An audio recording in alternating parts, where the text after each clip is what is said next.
assunto é tratado no Evangelho segundo o Espiritismo, capítulo 5, item 21. É lá que nós temos uma abordagem muito interessante sobre essa questão. Mas nós vamos enriquecer um pouco mais esse tema. E a gente inicia, meus irmãos, pelo conceito de luto. O luto é um conjunto de reações emocionais a uma perda significativa. Quanto maior o apego ao objeto perdido, maior o sofrimento do luto. Então observe um detalhe. É um conjunto de reações emocionais. É um descontrole das emoções. Vejam que eu preciso, no meu processo de evolução, adquirir e desenvolver a inteligência emocional. Quanto maior o apego ao objeto perdido, maior o luto. Veja, o objeto pode ser uma pessoa amada, um relacionamento, um emprego, um objeto que você gosta, um cargo, uma instituição. Então, este conjunto de reações emocionais, ele é muito abrangente. Então, quando nós passamos por essa situação, pode ser um animal doméstico, um animal de estimação. Esses dias, um amigo meu estava desesperado, me procurou: Marcelo, meu gato sumiu. Estou desesperado, meu gato, meu companheiro chegando em casa.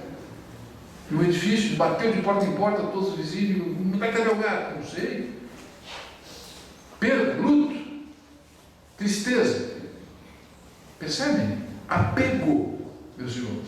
Apego. Então, o maior desafio da nossa vida, um dos maiores desafios, a gente tem tantos, né?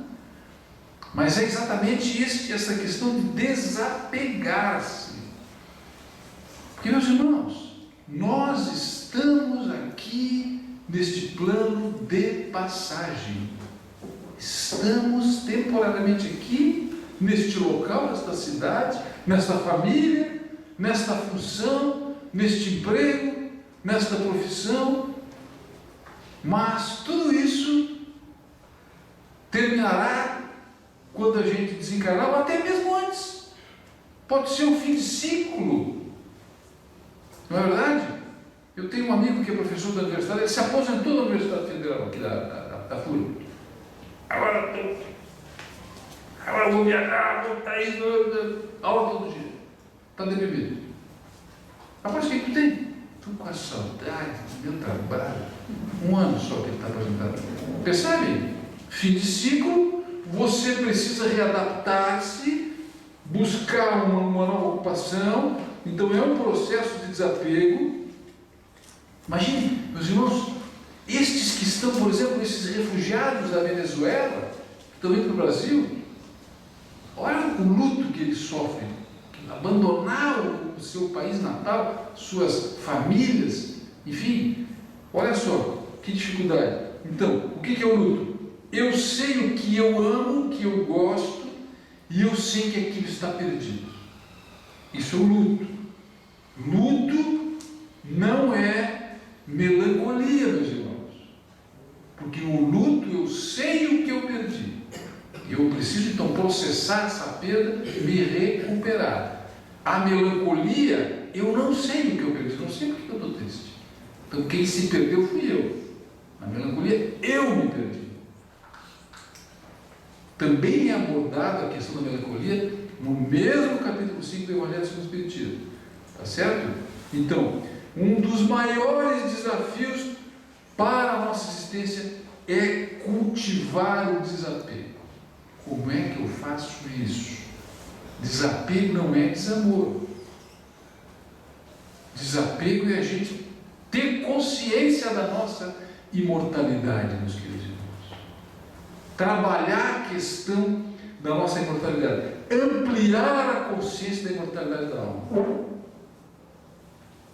Essa é a chave para a gente passar pela vida material por tudo que a gente tem, entre aspas. Não temos nada.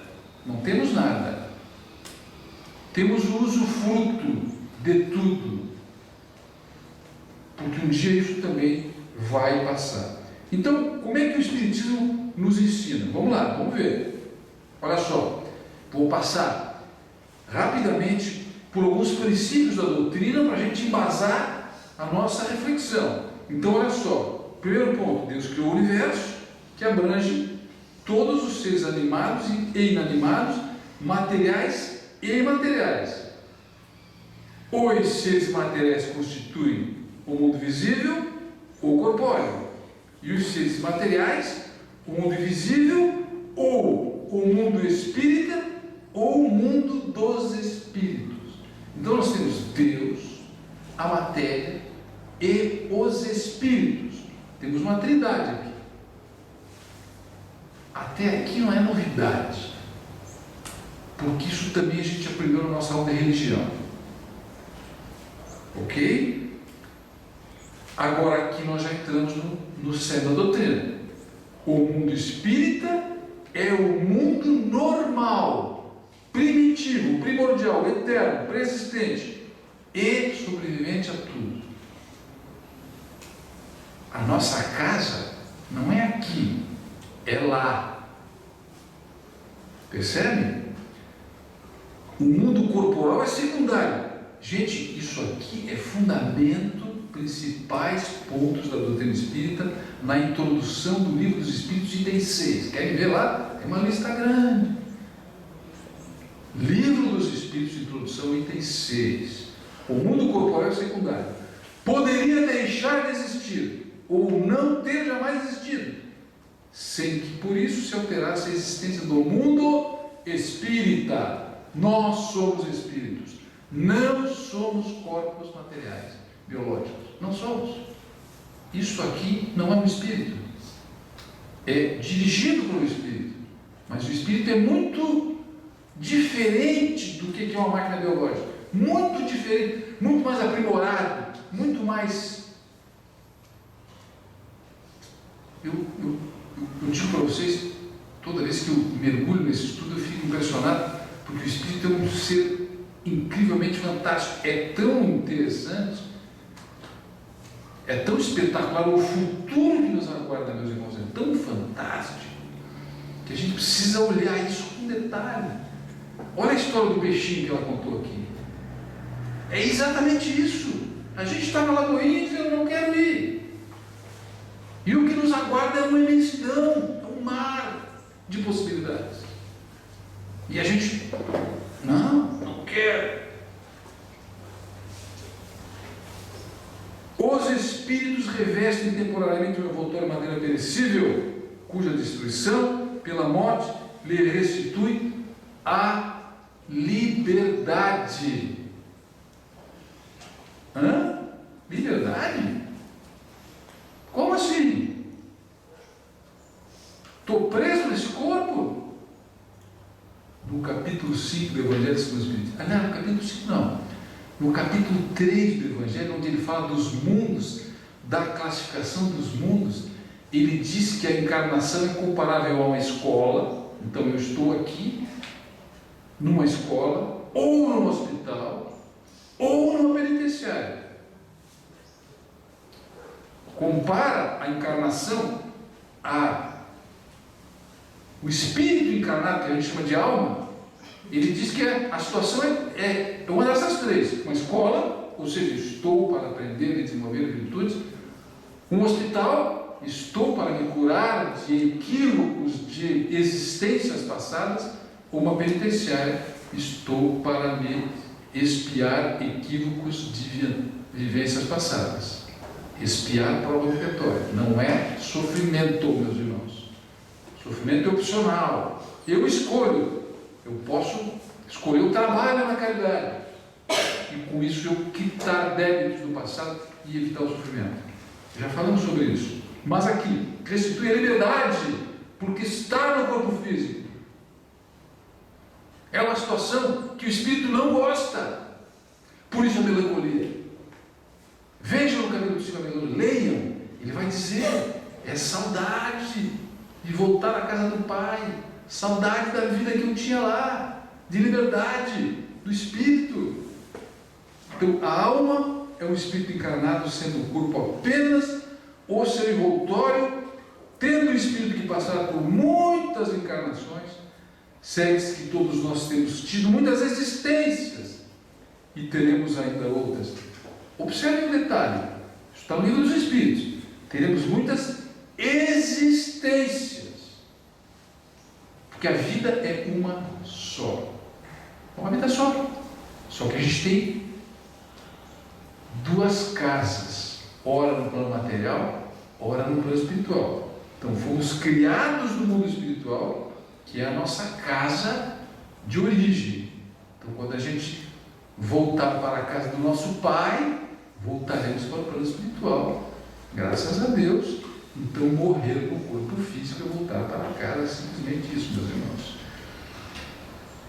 E o último fundamento, para a gente voltar então ao luto, ao voltar ao mundo dos espíritos, encontramos todos aqueles que conhecemos na Terra, com a lembrança de todo o bem e todo o mal que eu fiz. Então, quando eu volto, eu me lembro das minhas existências anteriores e me receberão lá todos os amigos, os familiares, a minha turma, meus amigos, todos aqueles que eu aprecio estarão me esperando. Vejam então que interessante. Quando eu chego, tem gente me esperando. Encarnei, nasci. Ah, que gracinha, que bebê. Tem gente me esperando. Festa, beleza, ele é perfeitinho, que bom. E fuma charuto, e chocolate para as meninas, os rituais, né, do nascimento. Lá, quando a pessoa diz, eu vou encarnar, tu diz, tu vai encarnar, rapaz, boa sorte. Luta, perseverança, sei que vai ser difícil, chora quando vai voltar.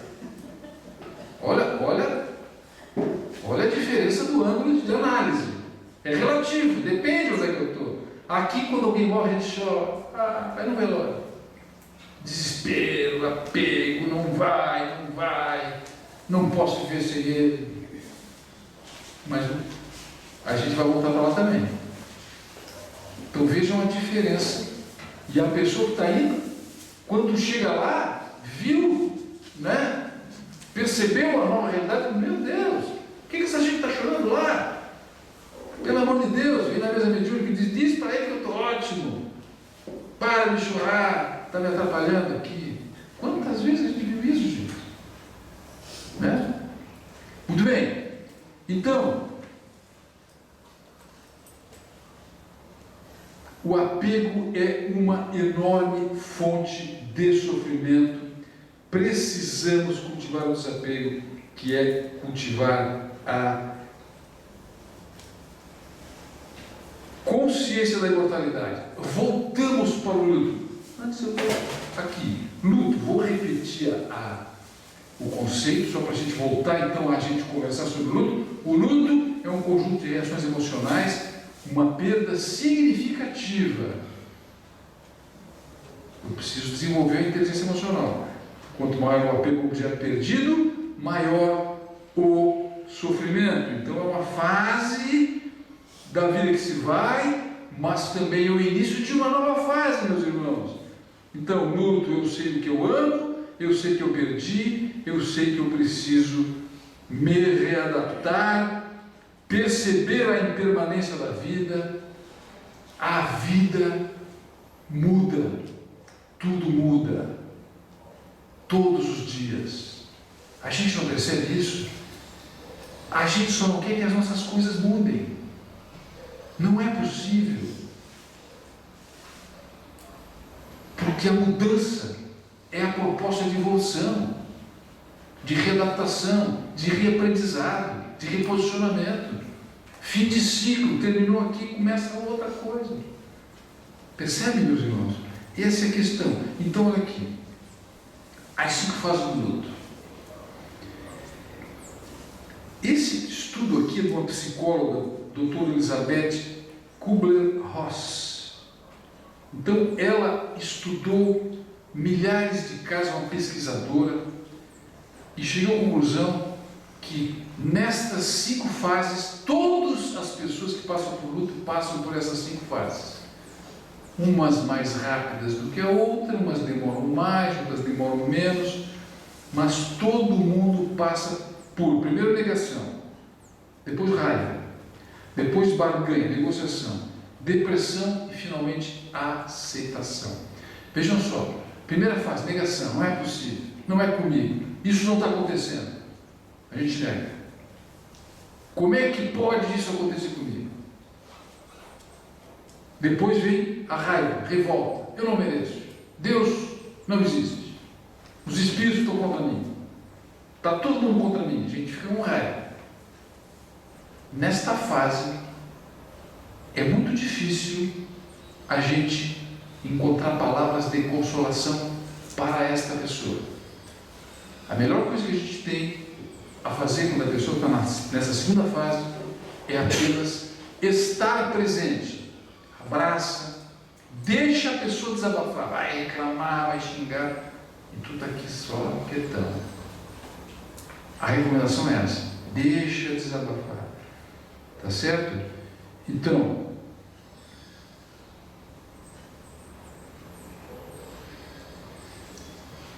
nesta fase da raiva, ele não está disposto a ouvir. Então, o que a gente tem que fazer? Agir com caridade, meus irmãos. Escutar. Praticar a escutatória, que para nós é uma atividade também difícil. A gente gosta de falar. A gente logo quer dar aquele monte de explicação.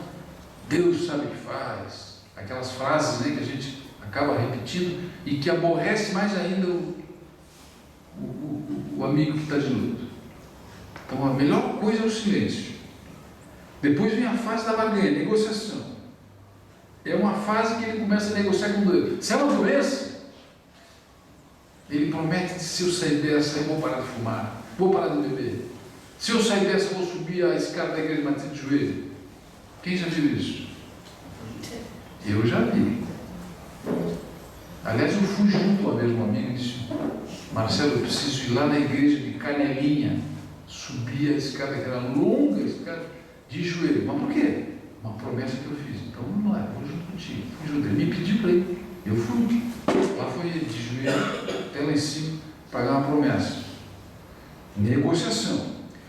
Então, vou ser uma pessoa melhor, vou ser mais gentil, vou mudar de vida. Então a gente negocia.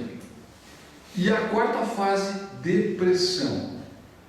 Então, a tristeza. Quando a gente percebe que de fato não tem jeito, a perda é inevitável, a perda é incontornável, não tem como escapar, a gente sente aquele vazio da pessoa ou do objeto perdido. O meu amigo estava desconsolado porque o gato dele sumiu.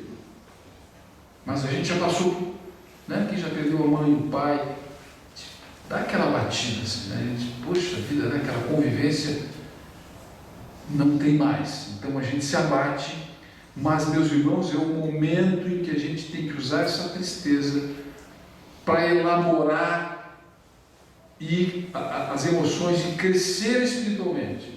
É natural, faz parte do processo evolutivo. Eu preciso passar por essa parte da tristeza, da depressão. Agora veja, eu não posso ficar muito tempo nela. Não devo ficar muito tempo nela.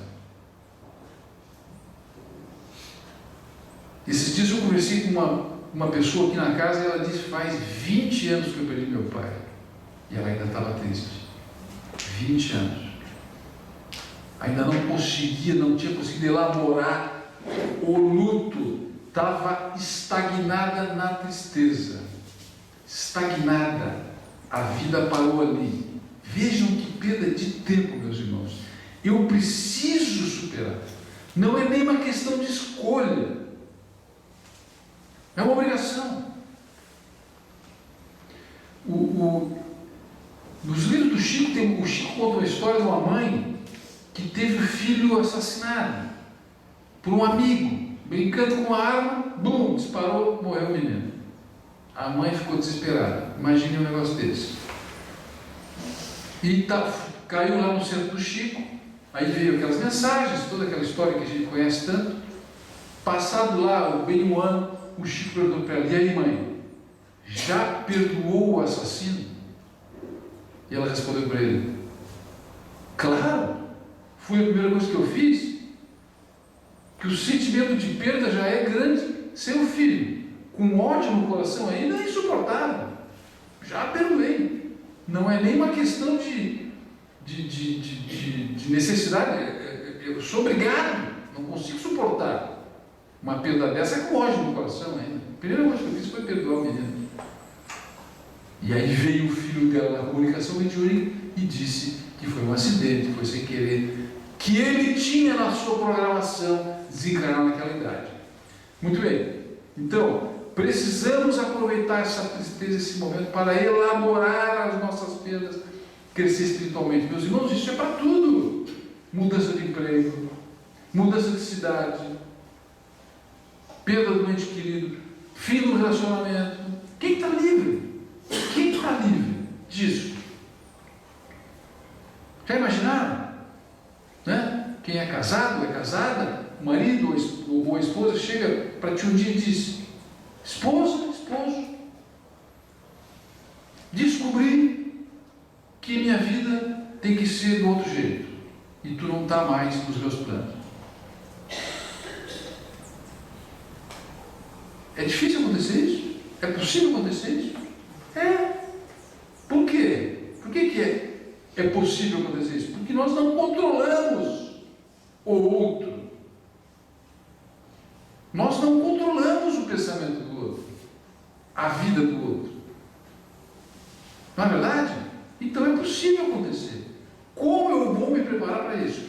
Praticando o desapego. Então, não é uma escolha eu crescer, é uma necessidade. Necessidade. Olha, então aí vem a fase da aceitação, que é a última fase. É o estágio em que a pessoa consegue enxergar a realidade como ela realmente é e fica pronta para enfrentar a perda daquilo que é o objeto do seu luto. Quanto tempo demora cada fase, meus caros irmãos? Quanto tempo? Olha, os psicólogos dizem o seguinte: demora, não pode passar de um ano. Não pode passar de um ano. Mas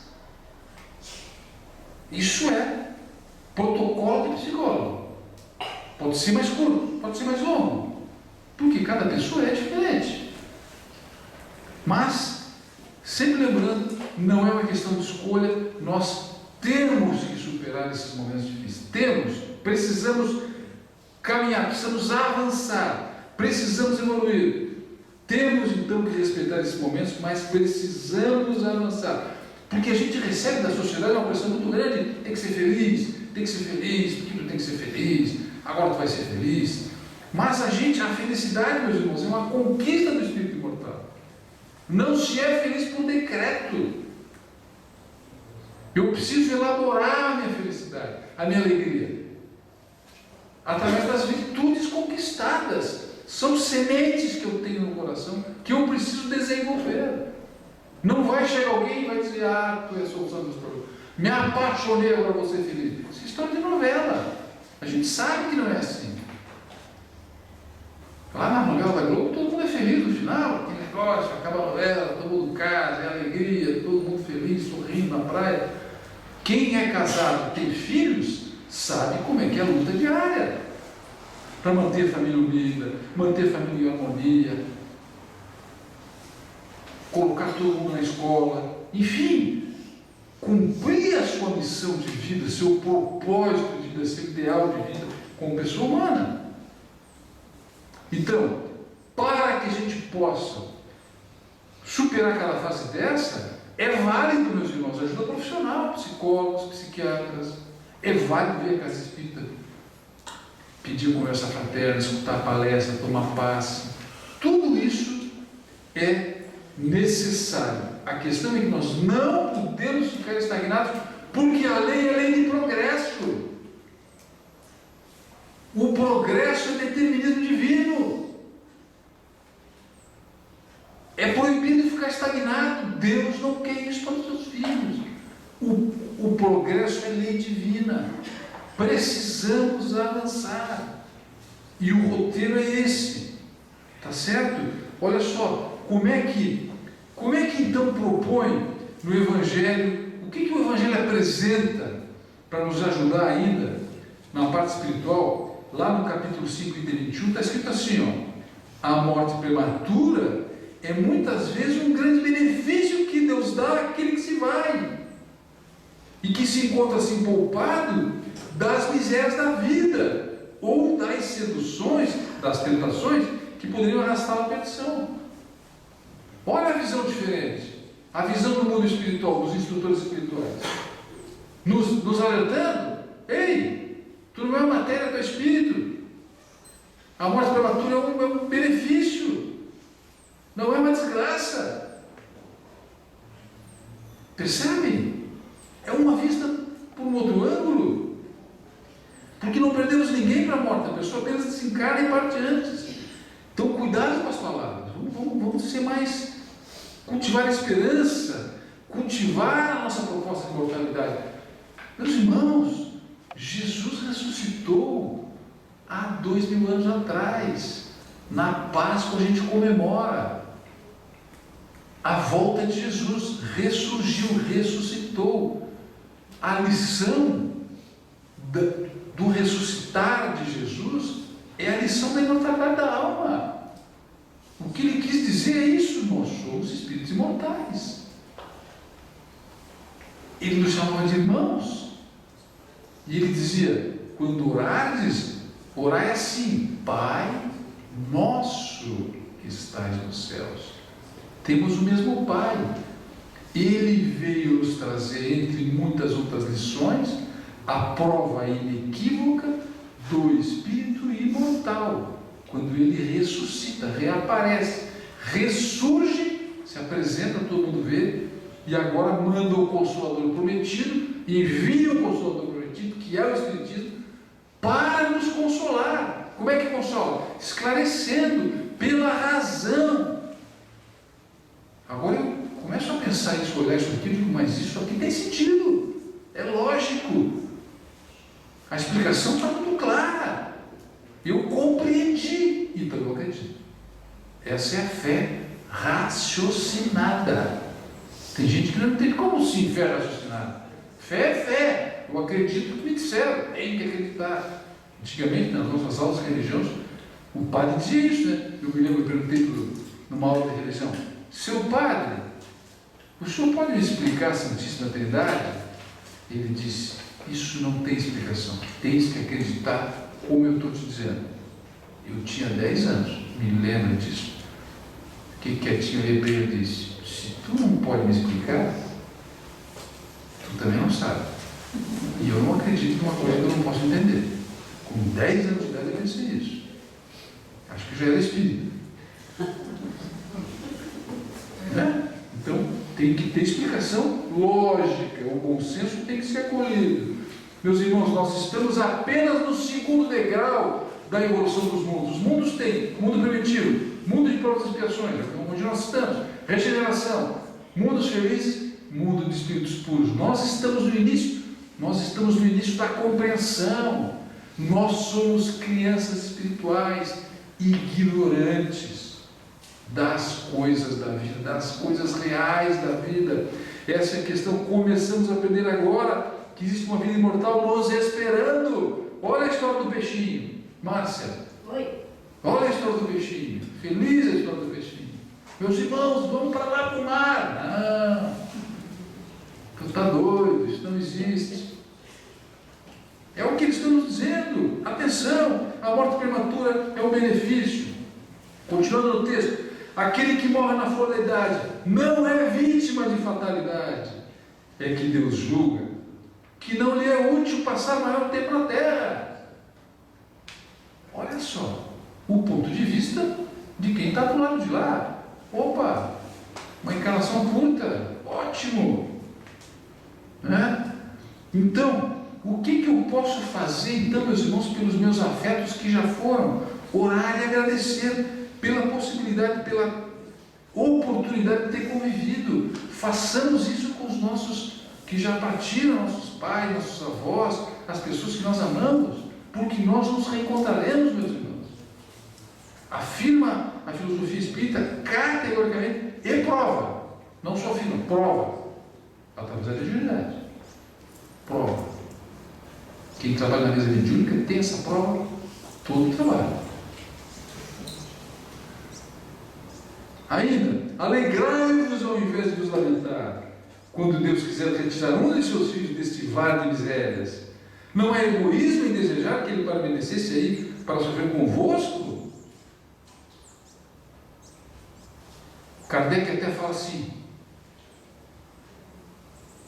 se vocês são dois amigos, os dois estão presos na penitenciária, um foi embora, acabou minha pena, estou indo embora, tu vai ficar triste? Ou vai ficar alegre que ele partiu? Não é verdade? Eu estou no hospital. É bom ir para o hospital? Não. É bom ir para a penitenciária? Muito pior ainda.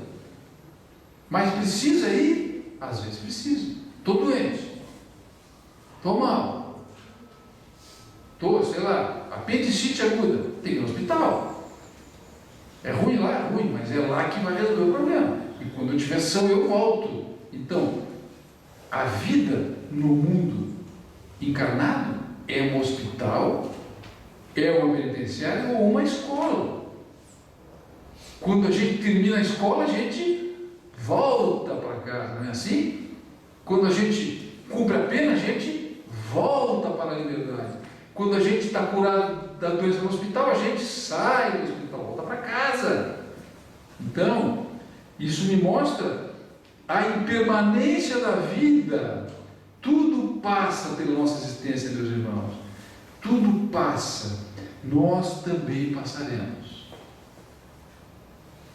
Este local aqui que hoje nós estamos reunidos, a nossa casa, esta belíssima cidade de Blumenau agradável, laboriosa cidade de Blumenau, como a gente gosta dessa cidade, não é, meus irmãos?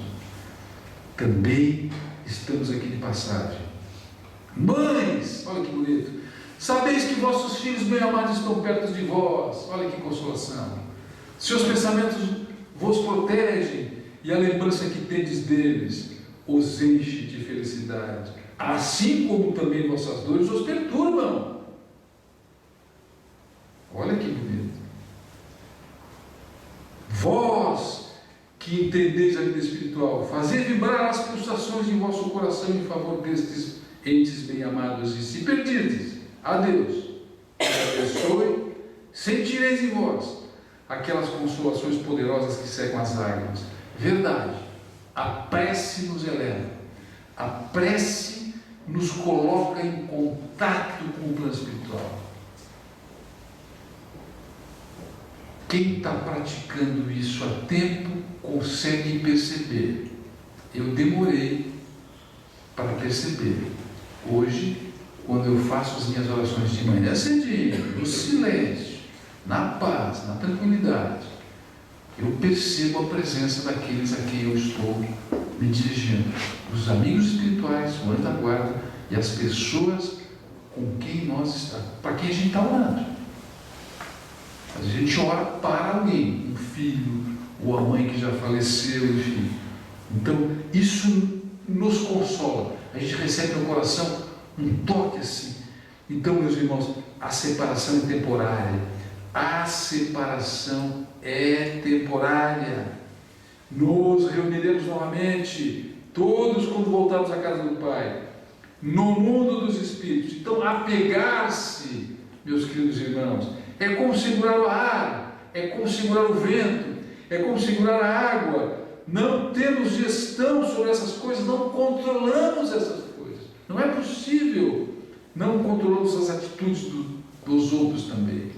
Então, temos que trabalhar a nossa condição de espírito imortal, temos que trabalhar essa condição de impermanência, essa questão da temporalidade, de que tudo muda e que nós estamos aqui de passagem. Tudo que nós temos é passageiro. Tudo. Vamos elaborar isso melhor, meus irmãos. Porque quem ama jamais está separado. jamais nos separamos de quem nós amamos.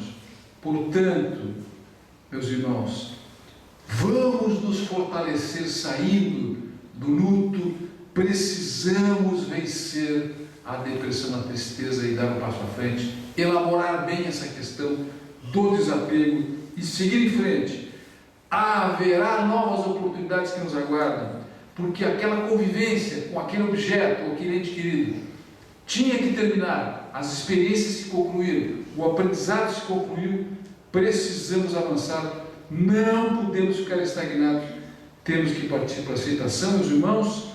E aqui uma consolação também muito branda, no livro Calma, do Chico Xavier com Emmanuel, capítulo 25, Ligações Familiares. Olha que frase linda, meus irmãos. Uma criança que retorna ao mundo espiritual na primeira infância, quase sempre é um coração profundamente dedicado ao teu progresso espiritual, que apenas regressou ao teu convívio doméstico a fim de acordar-te para as realizações da alma através da saudade do amor. Olha que coisa mais consoladora. Que consolação belíssima é essa, meus irmãos. É olhar a vida de um outro ponto de vista, não mais do ponto de vista materialista, mas do ponto de vista espiritualista. Somos espíritos imortais. Vivamos como espíritos imortais. Aguardemos com alegria e felicidade o momento da nossa volta, sem antecipar. Porque quem sabe a data é o Pai. E finalmente, então, meus irmãos, o Mestre de braços abertos nos convidando todos nós a sairmos do lago, virmos para o ar. Eu sou a luz do mundo, quem me segue não andará em trevas, mas terá a luz da vida. E aí, meus irmãos, o que eu desejo a todos vós, nos dias de dificuldades, haverá dificuldades, haverá, é inevitável. Nós estamos ainda aprendendo sobre as crianças espirituais. Teremos dificuldades a superar. Chuvas e trovoadas nos esperam. Então eu desejo a todos, meus irmãos, serenidade. Saúde não vou nem desejar.